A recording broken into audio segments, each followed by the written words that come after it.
I moved to Sydney 16 years ago. I'm originally from Hobart in Tassie.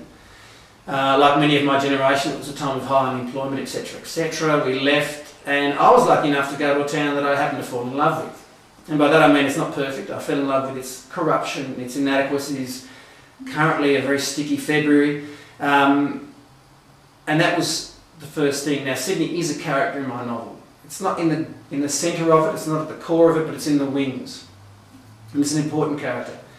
And knowing that I wanted to write a book that was set in Sydney was really an important part of coming up with Jack and coming up with the whole story. Because I operate on what I call the sort of holy trinity of writing, and that's where, who and why. So where obviously is setting, who's your main protagonist, who's your character, and why. Why is he there, or why does any of this matter? What's the drama, what's the story that's going to evolve in terms of this character being in this particular place? And so Sydney came along. Now within crime, obviously there are genre requirements, and one of which is the plot. We'd like people to turn the page. My books are whodunits. I mean, there's murders in there and we get to a certain place.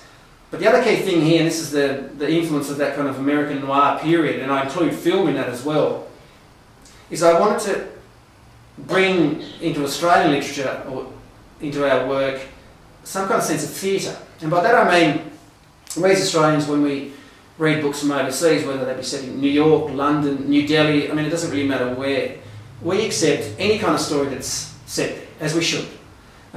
So, you know, a magic realism in Colombia, a gritty street story in New York, but it doesn't really matter. Any one of those cities will be able to hold any kind of story, and we will accept it.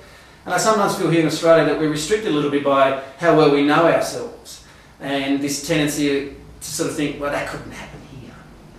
And I really wanted to use Jack as a way of sort of creating a certain theatricality.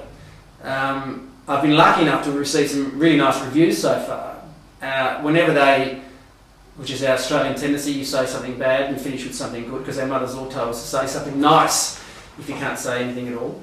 But some of the criticisms have said, oh, my plot's slightly absurd, or it's a little bit preposterous. But don't worry, you know, get carried away by the story. And I'm always pleased to hear that, because I do want you to get carried away by the story.